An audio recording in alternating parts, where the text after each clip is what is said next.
Hola compañeros y compañeras de afición, bienvenidos una vez más a un nuevo vídeo. En esta ocasión, como mucho me lo habéis pedido, a través de los comentarios de YouTube y las redes sociales que os dejo por aquí para que me sigáis, vamos a ver una serie de trucos y consejos para pigmentar canarios rojos de manera fácil y obteniendo buenos resultados. Sin más, empezamos.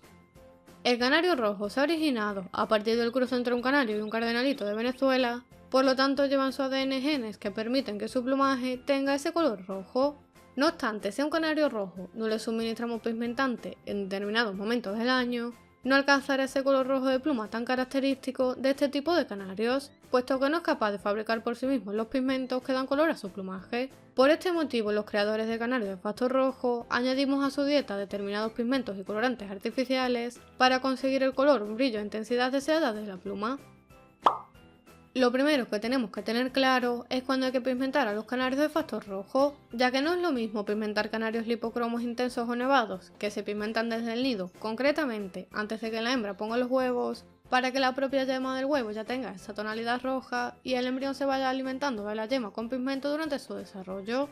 que pigmentar canarios rojos mosaicos o rojos a las blancas, que se pigmentan a partir de los 45 días de vida aproximadamente, cuando se supone que el pájaro ya debería tener todas las plumas de las alas y la cola. De esta manera, al suministrarle pigmento a partir de los 45 días o cuando tienen todas estas plumas, solamente se pigmentarán las zonas de elección, que serían la careta, el pecho, el obispillo o la parte baja de la espalda y los hombros en el caso de los mosaicos. Por lo tanto, el primer truco para conseguir una buena pigmentación de los canarios de factor rojo sería tener claro qué tipo de canario tenemos y queremos pigmentar.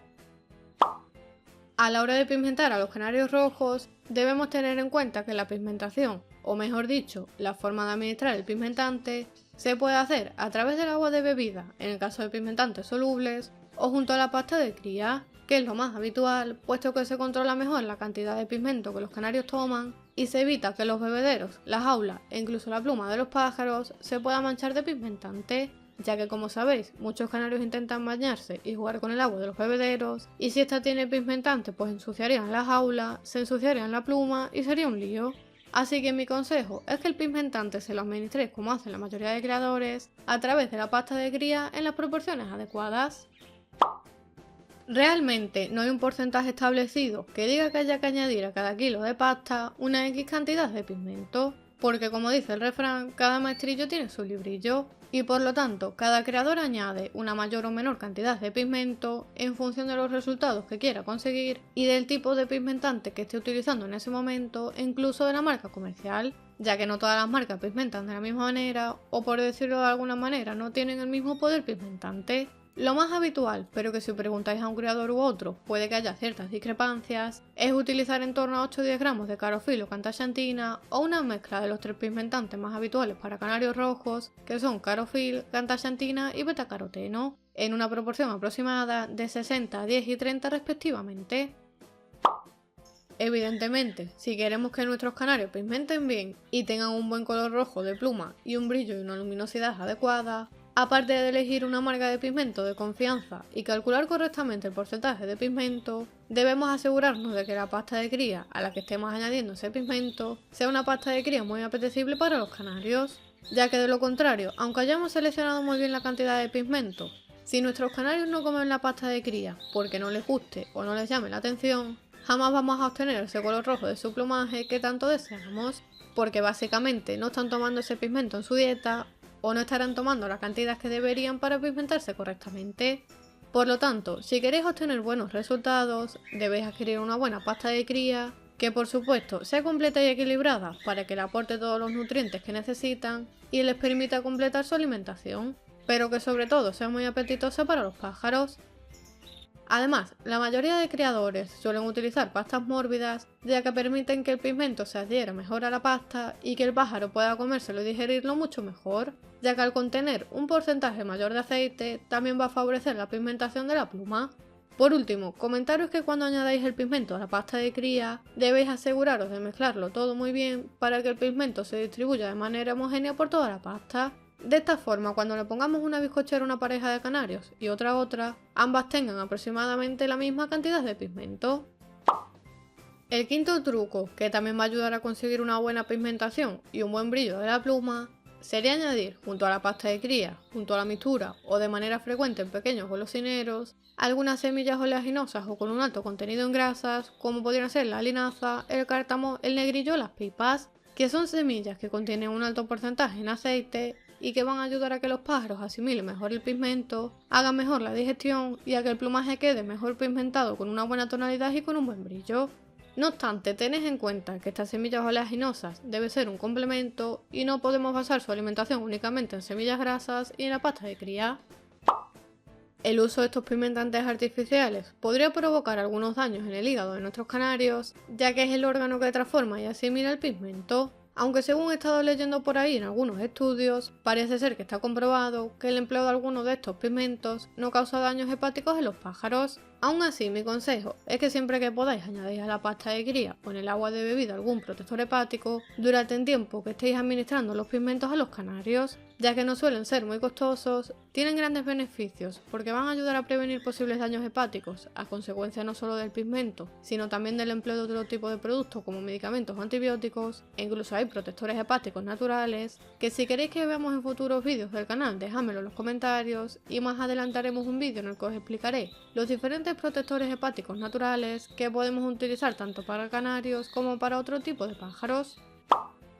La mayoría de los criadores de canarios de factor rojo no suelen añadir a la dieta de sus canarios frutas y verduras durante la pigmentación porque podrían tener un efecto contraproducente, ya que las frutas y las verduras podrían hacer que el pájaro no asimile correctamente el pigmento y lo elimine fácilmente de su cuerpo. Y por lo tanto, aunque veamos que el pájaro está tomando el pigmento, su organismo realmente no lo está asimilando por completo. De todas formas, como os dije antes, cada maestrillo tiene su librillo y hay determinados criadores que, por ejemplo, para ayudar a que los padres embuchen mejor a las crías, añaden algunas verduras junto a la pasta de cría como la zanahoria o el brócoli, que son verduras con una alta cantidad de vitaminas y betacarotenos que van a ayudar a que adquieran mejor el pigmento. No obstante, para equilibrar, incrementan un poco el porcentaje de pigmento que le añaden a la pasta. Otro truco para conseguir una pigmentación óptima a los canarios rojos es, una vez que hemos preparado la pasta de cría y le hemos añadido los pigmentos necesarios, guardarla en un recipiente hermético en un sitio oscuro, fresco y seco para evitar que la luz de grado dañe el pigmento, o lo que es lo mismo, contrarreste sus efectos y no se alcancen los resultados deseados. En el caso de que estemos pigmentando canarios rojos, nunca debemos añadir a su dieta carbón vegetal, que para aquellos que no sepáis qué es este producto de color negro que principalmente suele venir con algunos tipos de grit y cuya función principal es eliminar las toxinas del organismo de los pájaros. Por lo que si cuando estemos pigmentando a los canarios rojos le tenemos a su disposición un gris con carbón vegetal y el pájaro come ese carbón vegetal, automáticamente su organismo no asimilará el pigmento correctamente y lo desechará a través de las heces, provocando que el canario no se pigmente o no se pigmente bien. Otro consejo a la hora de pigmentar canarios rojos es no volverse loco con los porcentajes de pigmento o la cantidad de pigmento que añadamos a la dieta de los canarios, porque al igual que no se alcanzarían los resultados óptimos con una cantidad muy rebajada de pigmentante, puesto que se quedarían de un color anaranjado e incluso podrían aparecer canarios con alguna zona de plumaje pigmentado y otras no, si añadís mucho pigmento no solo podéis dañar el hígado de los pájaros, sino que además el plumaje se volvería de un color muy oscuro casi granate, o incluso este exceso podría provocar problemas en la pluma de los pájaros. El truco número 11 está relacionado directamente con la muda de los canarios, y es que si queremos que nuestros pájaros hagan una buena muda y tengan una buena pigmentación y coloración del plumaje, es necesario que nuestro aviario cumpla principalmente con 3 condiciones. La primera condición sería que los canarios tengan jaulas amplias o voladeras en las que puedan volar y ejercitarse cómodamente, evidentemente sin que haya sobrepoblación o lo que es lo mismo, que no haya un gran número de canarios en cada jaula. La segunda condición sería reducir en gran medida la luminosidad del aviario, es decir, deberíamos colocar a los canarios en cierta penumbra para que estén más tranquilos, la muda se acorte y mejore la absorción del pigmentante sin que el sol reduzca en cierto modo la intensidad del color del plumaje. Y la tercera condición es que los pájaros estén en un aviario limpio para evitar la aparición de enfermedades y de problemas que pudieran afectar directamente a su salud. Para alcanzar muy buenos resultados en la pigmentación de nuestros canarios rojos, un factor muy importante que influye directamente en la pigmentación es la genética, ya que por ejemplo, si hacemos una prueba con 2 parejas de canarios rojos de líneas diferentes, a las que les aportemos la misma pasta de cría que hemos elaborado con la misma cantidad de pigmento, podría ocurrir que una de las parejas y sus crías se pigmente muy bien y tenga un buen color, mientras que la otra tenga un color más diluido o anaranjado. Esto se debe únicamente a la genética, puesto que realmente hemos utilizado el mismo porcentaje de pigmentante y la misma alimentación para las dos parejas. Por lo tanto, debemos siempre seleccionar aquellos canarios que procedan de una buena línea. Y por último, tal y como hemos ido viendo a lo largo del vídeo, la pigmentación también puede variar en función de la cantidad de pigmento, el tipo de colorante que utilicemos e incluso de la alimentación. Espero que te haya servido el vídeo. Si es así, dale a like y suscríbete al canal ahora gratis, pulsando el botón rojo que aparece por aquí arriba, para que puedas recibir nuevos vídeos secretos todas las semanas. Por aquí te dejo también un vídeo muy interesante y como siempre, les espero en el próximo vídeo.